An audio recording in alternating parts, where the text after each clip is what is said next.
Alright, so guys, it's Shino here doing a deck profile on Chain Burn of all decks for Team Yokai. And so we're starting off, we just got standard double Lava Golem, triple Cardcar D, yeah, he's here as well. Konotsu. Triple Swift Scarecrow, Battle Fader. Explain why you have these cards. Yeah, so basically the Swift Scarecrow and the Battle Fader are just stall.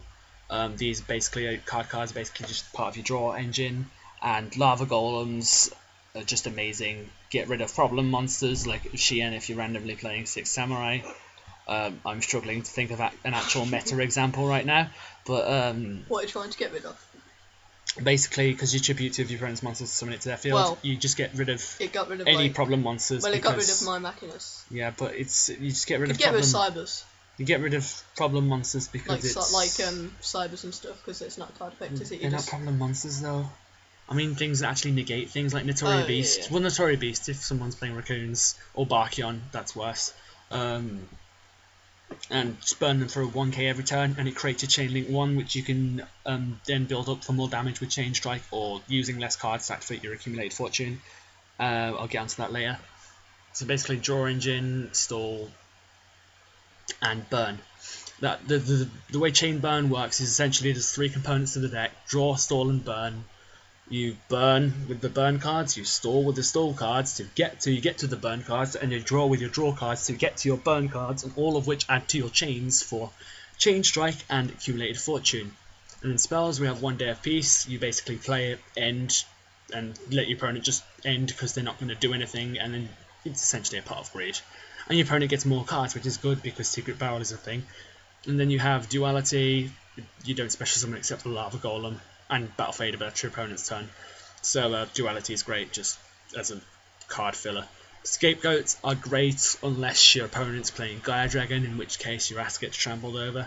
But it can help you stall out for multiple turns, which is why it's pretty good. Chain Strike is MVP of the deck, the reason the deck is a deck.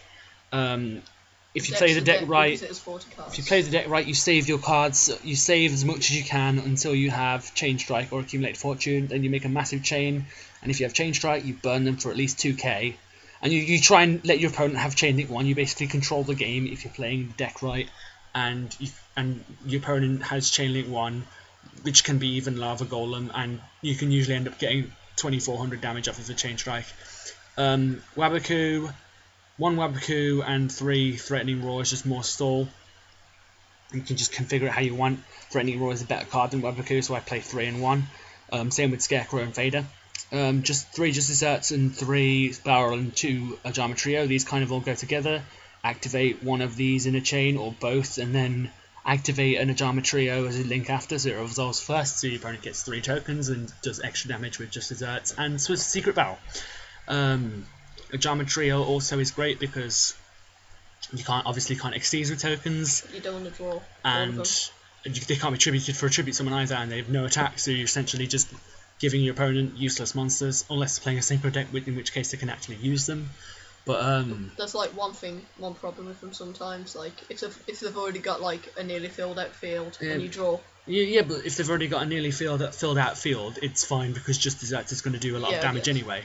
But yeah, usually you don't want to draw into 2. Yeah, that was a one-off time. But Ojama Trio is a very good card. It basically just wastes your opponent's field. So you can Ojama Trio, then Scapegoat, and you're going to stall out for at least 2 turns with taking no damage. Ceasefire is just there for more damage, and sadly tokens count as normal monsters, so Ceasefire doesn't count them because it only counts effect monsters. But if your opponent's randomly playing actual flip effects, sadly Gear Armor is not a flip effect, it's just when this card is flipped face up, so that will still activate off a Ceasefire sadly, but you know, that's fine. Triple Reckless Greed just for more draw power. Triple Magic Cylinder. Dimension Wall can be considered better, but you sometimes have a Battle Fader or a Scapegoat on field when you want to use it. And I don't know. I just like Magic Cylinder. It can ruin your opponent sometimes as well. Yeah, Dimension Wall is essentially the same card, but your opponent takes the battle damage that you would have taken. The difference is that Dimension Wall doesn't target the monster, whereas Magic Cylinder does, so they can lance and get around a Magic Cylinder, but Now, as I said, if you have Scapegoat tokens out, which you often will, then you can't Dimension Wall anyway, unless they're randomly in attack mode, in which case you're an idiot. And Fairy Wind is nice to have to just do more damage on the chain and chain to a Royal Decree. There isn't a side deck in this version, but in my real life build, I do play MSCs inside, and if you actually do play this deck, you should play MSCs in the side. I just couldn't be bothered to build the side deck. But yeah, it's good to have a main deck out to Royal Decree. Sadly, because it's a trap, you do have to have it set to change to the Royal Decree. Do you want to explain the extra? And then you have the triple accumulated fortune there, which is basically just Apothecary with no downsides, except that you can only activate its chain at 4 or higher. And in the extra deck, you basically just put in 15. Play loads of good cards. You play loads of amazing cards that you can definitely summon. Well, not really. You play just random cards just to fool your opponent into thinking you're not playing. Only really on like online plays. Yeah, because you don't really summon any extra deck monsters at all, unless you're doing what I like to do sometimes inside What Cobras and What Giraffes. So you can play any rank 4s you want. In which case, Cowboy, like mainly burning. Gaga Cowboy to burn. Ship. Black Ship of Corn to what did I say? Black Sonic. That would be a ridiculous card. You can't even play that next deck. It's a trap. By the way, coming soon. Yeah, Black Ship of Corn would be good if you're playing the Watts inside, because burn and get rid of problematic cards, and something like Maestro to stall all 101 even if you wanted. But yeah, 15 cards just to fool your opponent into thinking that you're not playing Chain Burn, because Chain Burn typically doesn't have an extra deck. So just 15 cards. Obviously, you want to make sure you've got 3 Quasars in there. Don't even know if there's still $100 from that Soul Charge, but we're British, so it's fine.